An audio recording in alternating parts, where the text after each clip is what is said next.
Hello and welcome. My name is Paweł Piwosz and you are listening to Last Week in IT, the weekly podcast. Together with my fantastic co-hosts, Jakub Siwiecki and Jan Mazurek, we'll give you our perspectives on recent news, events, announcements and many more. And we do it in our own style. Join us and enjoy the show.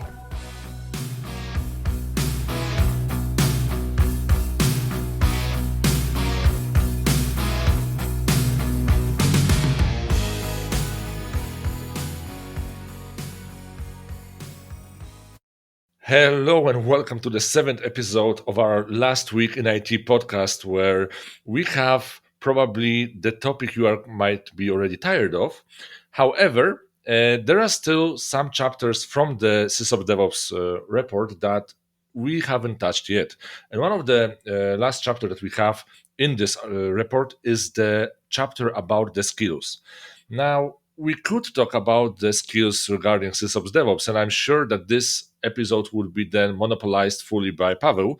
However, as we also have different background and different working experience, we thought we will look at the skills in the IT industry from a brighter and wider perspective, just to start discussing which of the IT skills might be useful for the IT employees. And of course, whether you are a SysOps, DevOps engineer, whether you are a .NET engineer, whether you will have experience in Java or JavaScript, there will be dedicated technical skills that you would have for your domain and you will have for your primary skill. However, here today in our episode, we would like to focus slightly more on the generic skills that could be applicable for any IT professional. So with that said, Kuba, Paweł, let's discuss what do you think from your point of view? Which skill comes to your head as the first most important one when you think IT industry? Kubernetes, as always, right? Everything is on Kubernetes today. No, of course, I'm kidding. Observability. Okay, not technical. Clouds, another one. So that buzzwords we can, as you said, we can say a couple of other buzzwords, but the point is that you mentioned this already. So first of all, the soft skills become more and more important in our industry, especially that when let's say we migrate our way of work to more agile or agile-ish environments, doesn't matter. Those kind of interactions between teams, between people become more and more important, right? So I believe that however we will call it, soft skills, people skills, I don't know, become more and more important, and more you are experienced, higher in the hierarchy you are, you should have more and more those skills.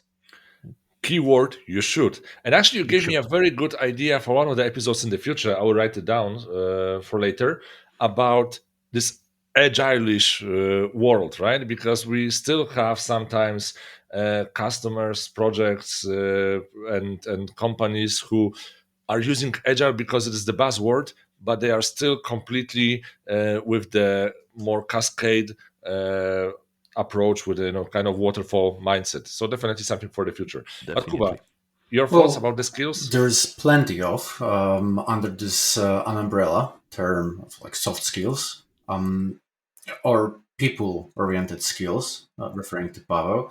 But I would say that like top, I would say it's and that will refer to soft skills and technical skills as well. Is one skill that I would call meta skill.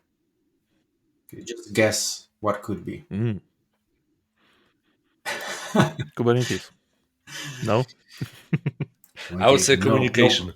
I would say skill of being able to learn something new, any kind of skill, and including communication, Kubernetes, or anything. And this is like skill of learning, but not just learning, because when you have like 20, when you're like 20 years old, then it's like learning. It's much easier than comparing to when you have like 60 years, when you are 60 years old. So It's not about I wouldn't say it's easier. I would just say that when you are 60, you just okay, don't care anymore. You are closer to the retirement and you want to, cut off the coupons from what you've already okay. learned in the past. But you have, for example, those universities of the first century, right? Where even, people who are already retired can go and can upskill themselves just not to sit at home and, yeah, just do something different. That's But anyway, there is something like that. I believe, I see this on myself, right? I feel slower these days than I was like a maybe 20, just your 30 years motivation, ago, right? But as maybe. Jan mentioned. Well, I really do believe that learning this skill, it's possible to learn this skill. I tried it myself, and even there's one person. I read his book, and I really, really recommend this book. I would need to check the precisely the title, but Josh Watkin. There was a movie about him when he was a chess player, and then he decided to move to completely different discipline. I think jujitsu or some other martial art. And he wrote a book about learning because he said that he wrote in this book that he figured out after being a really good chess master or chess player. I don't exactly remember his the title, but. He said that he noticed that he's a master not in chess, not in martial art. He's master in learning something new. And I tried this on Interesting. myself. I really suggest everyone. Not Jiu-jitsu? jujitsu. No, just learning. Learning. Yes, learning some new skills like juggling, like I don't know, playing piano, playing some other instruments, and learning as well, like technical skills as well. So still, it's about meta perspective, how to copy data from outside of the world. I mean, like the outward, everything that is outside, to your brain, to your muscles, or to your neurons. So I would say this is extremely Yeah, important but especially in IT, because it's like so fast paced industry. yeah, I mean, this is something that really surprised me. Two things I would like to mention here. One thing is my professor at university told me that when it comes to this, learning slower and slower, that the more you will learn at the early age, the higher you will be in your perception, and your mind will be more perceptive, and then it will be at a better level to give back and pay out for the rest of the life. So it's important to learn as many things as you can throughout the life, because then your brain will become more and more active. And I think I agree with this, what you mentioned about this skill of learning. I would also add here adaptability to different conditions, different environments, different technologies, different domains, different working cultures. Right now, working in the IT industry, this is like like a global village, right? Where you need to adapt to various different technologies, various different tools, various different working conditions. And recently, I've been approached by one of the guys who told me that would it be possible for me to teach him how to be a business analyst, because he is working as a .NET developer, and he is already tired with how fast the technology evolves, and he is tired of catching up with that technology. And BAs, they basically just do the talking, and they just have conversations, and they actually have no technical skills. And it's so much easier to be a BA compared to be a developer, right? And that was a kind of surprise for me, because a part of course, understanding the technicalities of programming language, dependencies, I don't know, microservices, front and back and whatever. As a business analyst, you need to also learn a lot about the domains, the processes inside the domain side. So we also have a lot of learning. Just our learning is not targeted on the technical side of work, It's a but more different on one. the process side, more on the building relations, establishing connections, building trust. But it's still a lot of learning and still a So lot of still, effort needs you to be need to put into change them. the context, and you need to learn the new context, if that's some kind of new industry, or even not. Like it Yes. could be probably the same industry, but different company, different. customer. So Yeah, exactly. And I have advice to this guy. So he can just change to DevOps, and after 2 years, he will be so happy coming back to be a developer. Believe me, right? The same I mean, convention I mean, saying, in general, I think the cloud is again still something new, and still so many things is changing compared to other technologies. Let's say. yes, but this thing touches everyone really. Even you as business analyst, you need to be aware of cloud, right? Yeah. At least aware, I and mean, it makes definitely the life easier, right? I mean, yeah, 20 years ago, I didn't hear about microservices, and now almost every project is using that. And yeah. now it a lot of people say that business analyst just collects requirements and passes all of this to the development team. Okay, fine, but how can I write a good quality requirement if I don't understand what the conversation is all about? Of course, and we can flatten everything like that. So we can say that what is the problem with the developers, right? They just write the code. What is the problem with DevOps? They just write the pipelines and click in, clouds, right? So it's easy to, let's sorry, I say, just imagined some job description: clicking clouds, yeah, clickers. it's called ClickOps. So it is something like that. And going back to learning, I think that the another skill which is kind of important in the same way like learning, especially today, we mentioned that there is a lot of technologies, a lot of changes. The pace is very, very, very rapid, right? It's unlearning. Sometimes you need to just simply speaking forget what you learned before because the surrounding is completely different. The things you need to do, need to learn, need to apply are That completely different, right? So It kind of reminds me of a story where there was like one of the physicists who received a Nobel Prize for proving some kind of a theory, and 50 years later, his son received a Nobel Prize for disproving the theory of his father.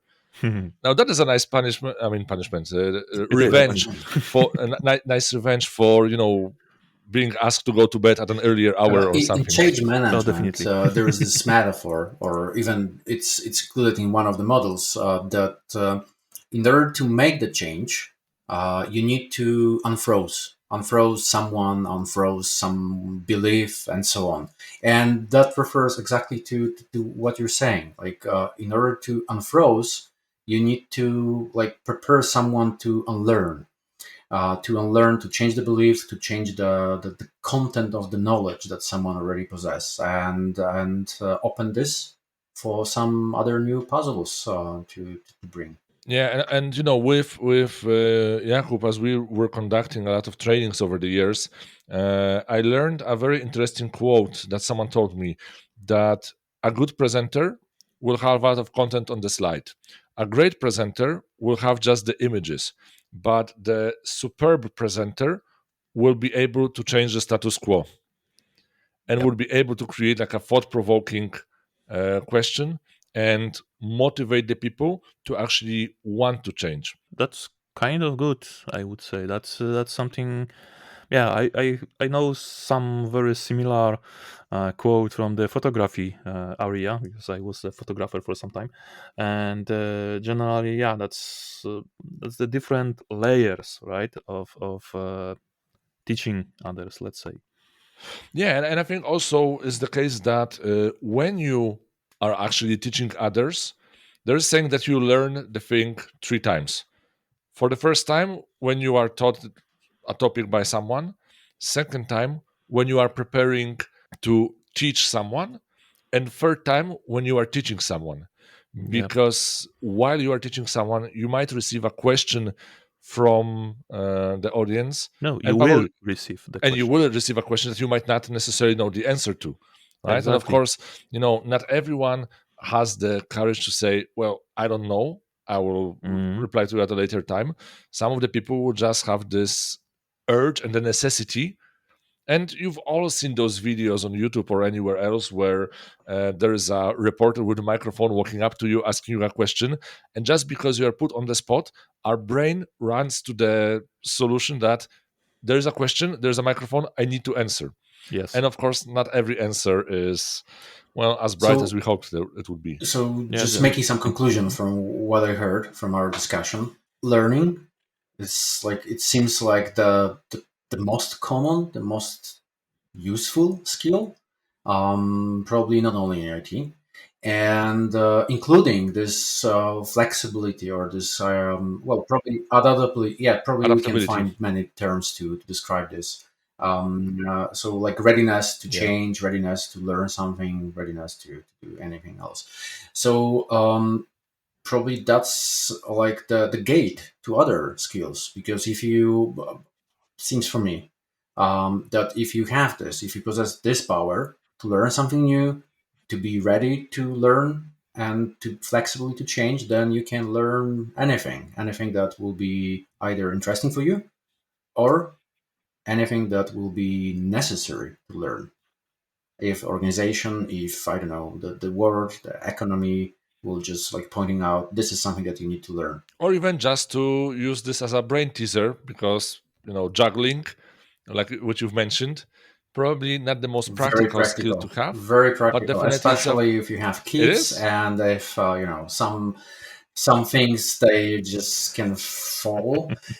That's extremely. I'm not referring to kids that they can fall. Of course, they can fall, but extremely useful. Extremely useful. And you're not Never. juggling kids as well, remember. Never. Okay. Yeah, but yeah, that's good advice. So Yashi, you mentioned this model, right? So learn, do, teach. This is the best circle to use, right? But as Yakuba mentioned, this leads also to let's say another opening for us, because we can learn another skills which are not necessarily technical, which we very often think that in IT world, especially if you are a technical person, you just need to have this technical skills, nothing else, right? What is a very bad perception. Having this ability to learn things like people skills, right, communication, whatever else, is critical today, I believe. So, okay, my quick question to you, and like, don't give it too much of a thought. But if I would ask, Pavel, you first, top 3 soft skills that come to your head, which of the Mm. top 3, which of the skills you would mention is the most important, without giving it a lot of thought? Right. So that is hard because I always need to think. So for sure, communication. For sure, being a team player, and for sure, ability to listen. Okay. Well, I would Kuba? completely agree with those two that we discussed earlier on. And So yes, learning, however, I would like adaptability, learning. I and would just like I would include adaptability, and two other then, creative, Don't think. Don't creative think. thinking, creative thinking or being creative, and I don't know Mhm. the third one. The third one, don't think, just, first thought. being aware, if that's some kind of soft skill. Being aware. Okay. Being aware. That's an interesting one. Mine would be, I would have to say, critical thinking, problem solving, and communication. And now, a very big request to whoever would be listening: question with whom you agree more, with Pavel, with myself, or with Jakub? And let us know in the comments, and we'll address that in our next episodes. But for now, thank you for listening to our 7th episode of Last Week in IT, and we hope to speak to you again Bye in the bye. next episode. Thank you. Take care.